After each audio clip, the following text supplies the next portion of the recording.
And boy, do we have some good content for you. I can see a couple of our speakers backstage. I can't wait to hear from them, so I'm going to move straight into our first session. My first guest this morning is Amanda Renteria. She is the Chief Executive Officer of Code for America. If you aren't familiar with the civic tech movement, it has absolutely changed how we go about building technology and thinking about innovation in the public sector by creating this sort of third state between public and private. Amanda has a diverse career starting out in the financial industry, then as a teacher in education, and finally spending most of her career in public service. She served as the Chief of Operations at the California Department of Justice. She worked on a number of presidential campaigns and in Congress and in the Senate as a staffer. And she's going to talk to us today about something that could not be more timely: rebuilding public trust. Hi, Amanda. Hey, good to be with you. Great to see you. Boy, did you pick a day to talk about rebuilding public trust. I know, or any day, any of these days. It could have been arranged. Any of these days. I mean, trust in government around the world, fake news, conspiracies, this sort of business model of outrage that we've created. How do we get back from this? Yeah, we're in it now. It was interesting, when we thought about doing this and wondering how is things going to be. I'm not sure we anticipated that you would have really an uncertain presidential election in the United States right now. You're seeing it right now. You're seeing leadership talk about the fact that we need to let our institutions work. We need to count votes. Something as simple as that is where we start, actually, is when all of a sudden things can kind of work one at a time. And we're doing our best right now in the United States to have this done. But it's really uncomfortable while institutions have lost trust and while you're proving they can work. But it's one step at a time, and really rebuilding that is the important aspect here. So maybe you can explain the role you think the civic tech movement is going to play in restoring that kind of faith in the systems and institutions we've built. Yeah, so at Code for America, we spend a lot of time making sure that not only does tech actually help in this moment to make government services work better, but more importantly, it does it in a way that actually sees people new and differently and makes it work for them.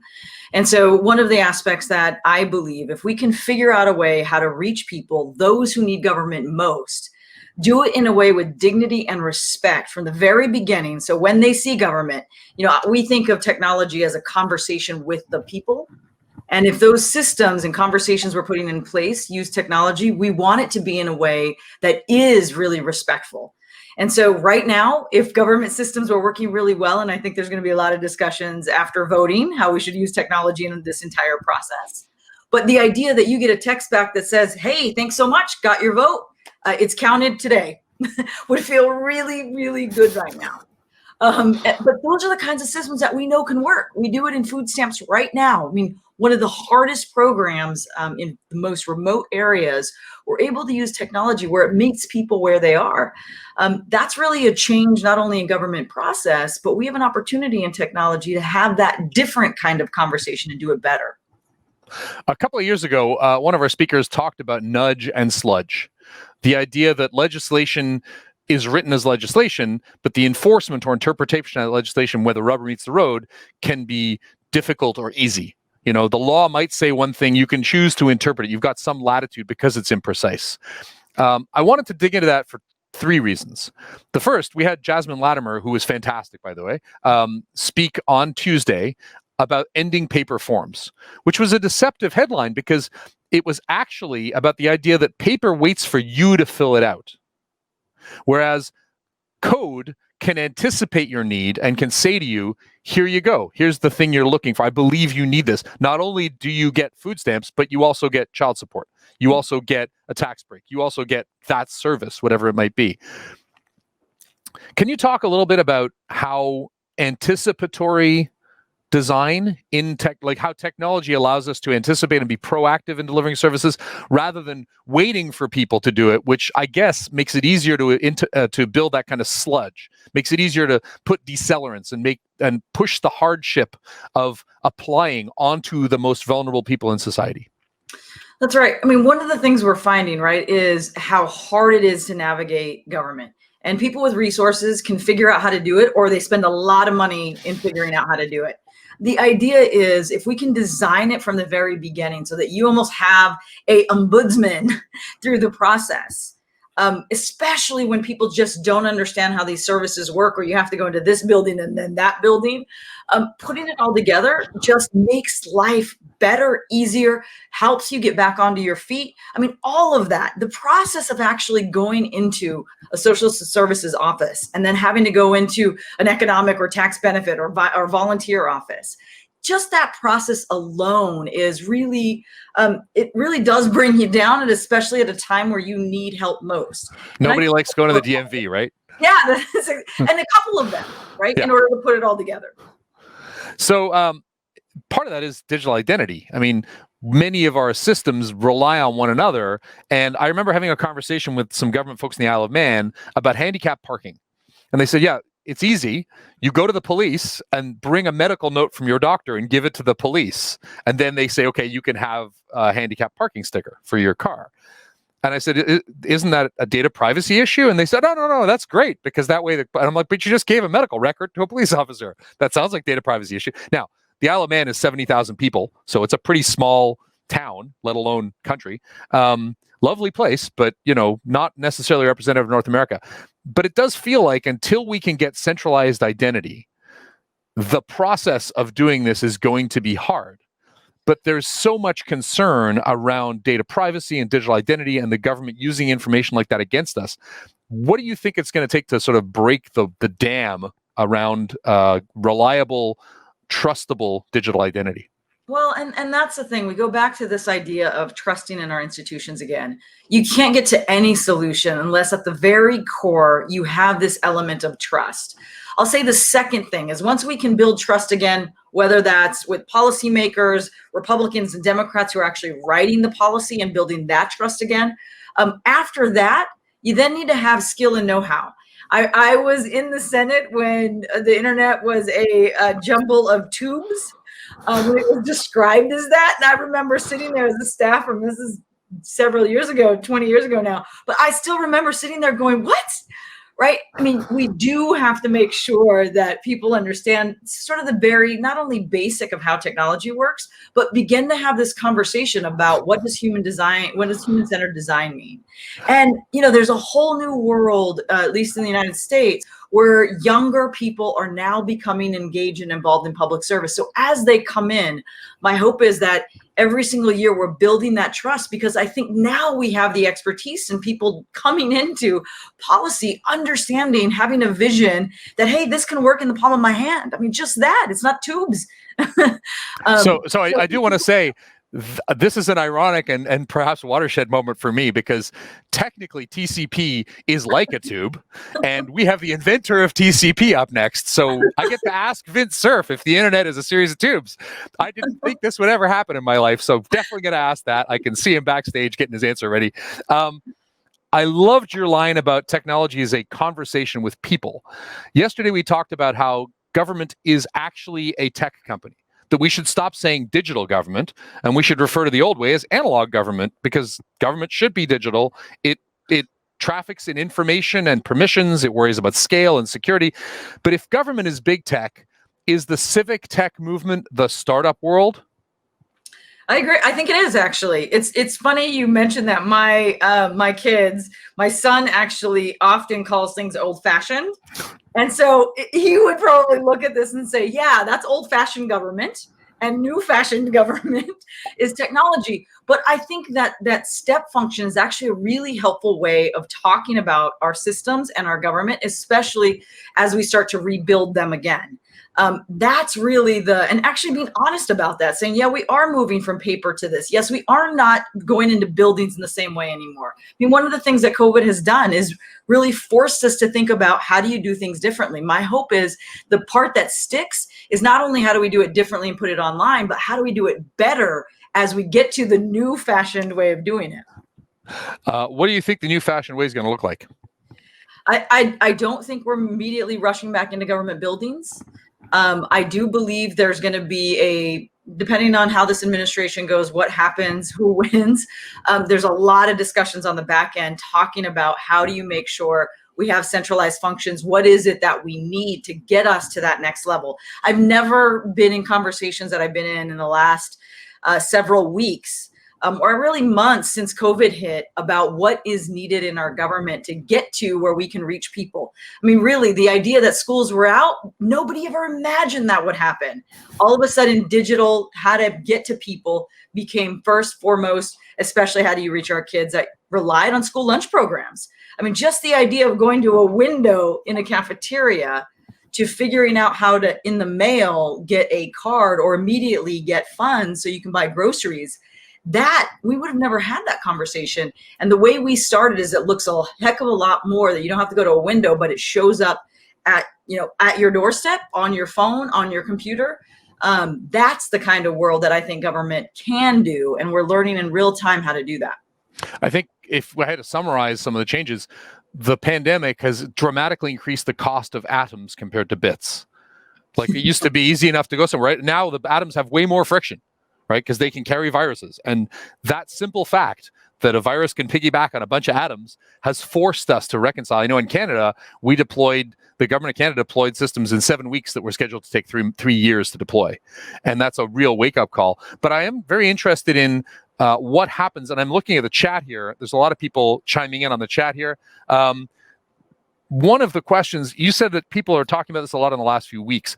I've heard people talking about it in the last 2 days because they went, wait a minute, we have not seen the widespread rejection of mistrust in government institutions that we were expecting, which tells me that the apparatus of government to understand what citizens are thinking is fundamentally broken. And, after the Great Depression, the president set up a system to collect information on how many people are employed because they were making decisions on anecdotes and they simply could not try to rebuild the economy without knowing what was going on. It feels like that apparatus is under attack. Whatever the polls are lying. Oh, the data's not working. Oh, we should not follow through with the census. That apparatus, which allowed the government to make informed decisions that were aligned with its population, has fundamentally gone away. And until you say, we got to restore trust, but trust implies that we can agree on a common set of facts. How do we fix the fact problem? Because it seems to me like that's a precursor to trust in the first place. Yeah, you do. And you're seeing it right now, right? People are actually going to government buildings to, whether that's to say count the vote or don't count the vote. But what's really interesting about what you just said, you're assuming that folks in government actually used or understood these feedback loops of polling. Polling is really only used in campaigns. And for some people, that comes every 6 years, every 4 years. And sometimes if you know you're going to win, you don't even get that feedback loop. And so, this whole discussion about, do we understand what people are really thinking? We need to bring that into the everyday government, not just during a campaign cycle where you get one grade every 4 years, but how on a consistent basis do you learn, did this program work? Did this policy work? And those are the kinds of discussions that, unfortunately, or maybe we'll have a shot this time to do it at a national scale, but we are seeing it city by city where people are asking those questions much more timely, much more often.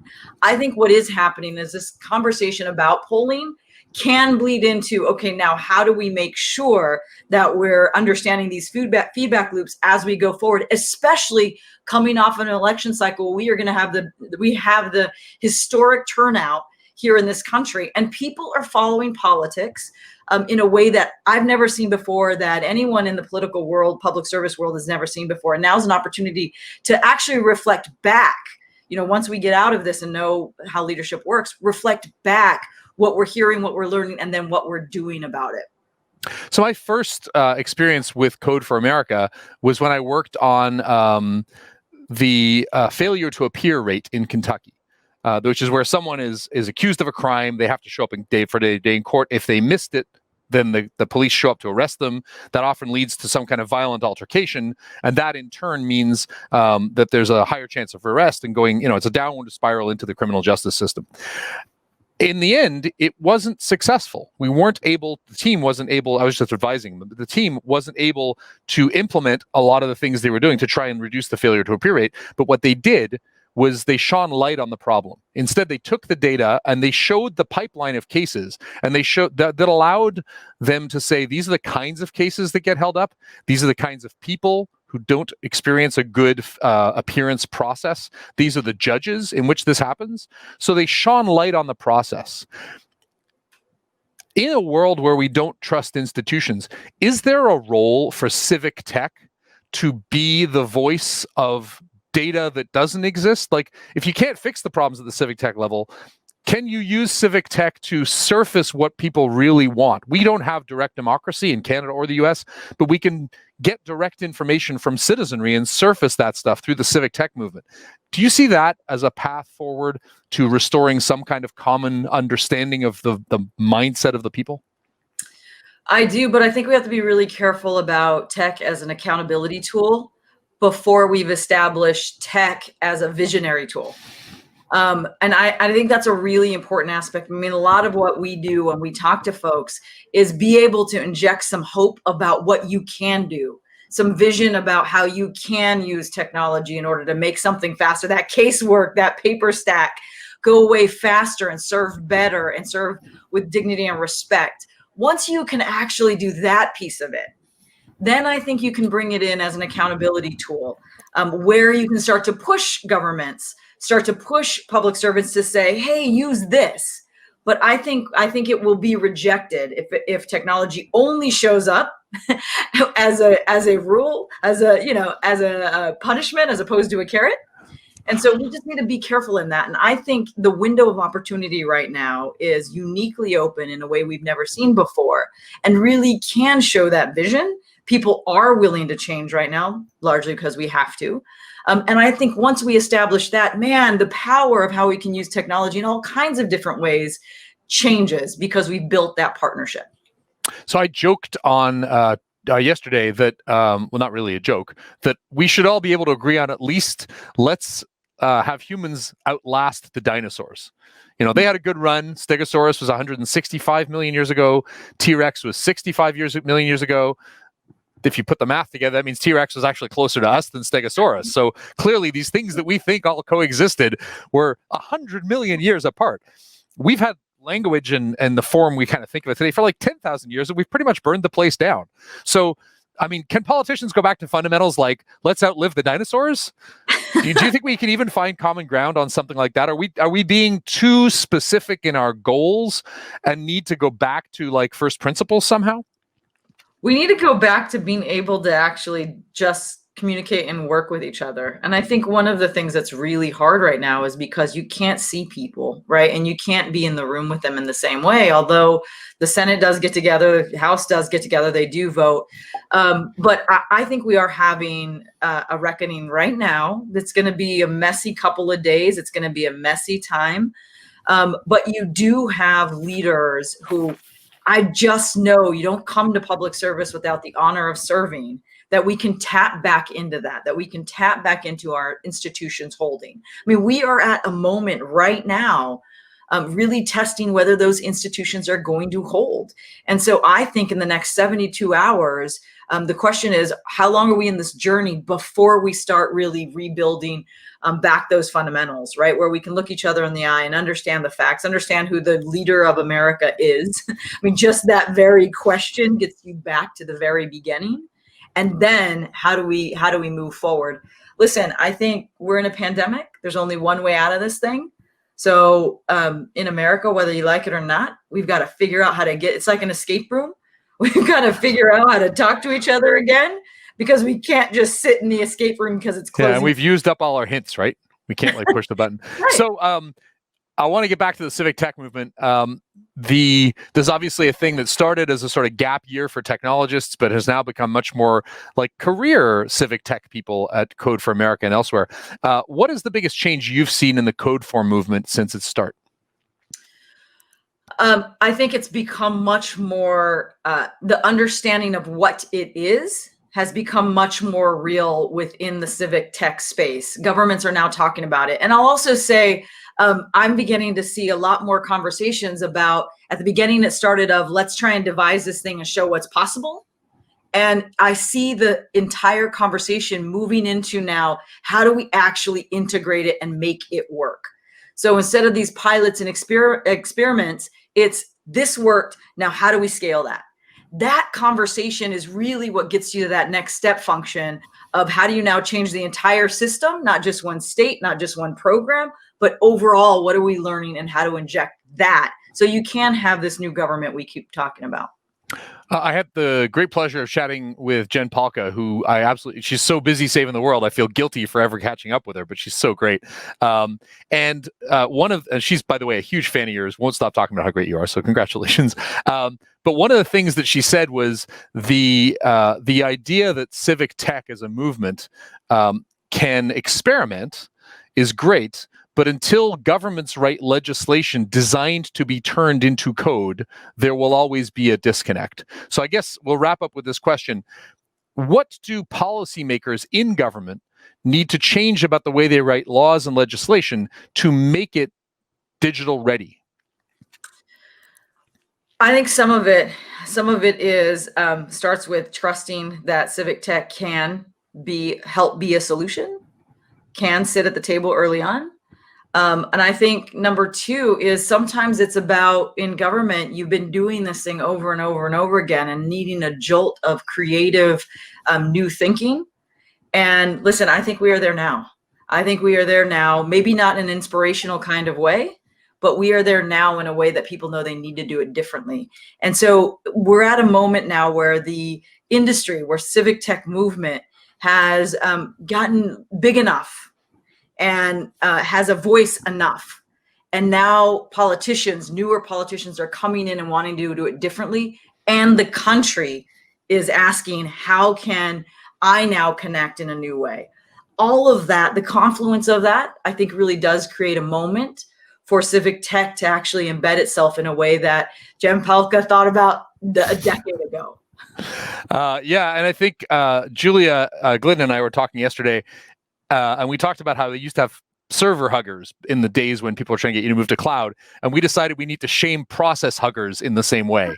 So like process huggers are the new server huggers. Well, Amanda, thank you so much for all the work you do. Thank you for taking time to be with us in what must be an incredible week. As you say, this is a watershed moment for the rise of civic tech and sort of digital literacy in government. So keep doing the good work you're doing, deep breaths, and let's check in when the world is a little less unsettled and find out how the Code for movement is continuing to provide this sort of third path between the public and the private sector. Thank you so much for being here.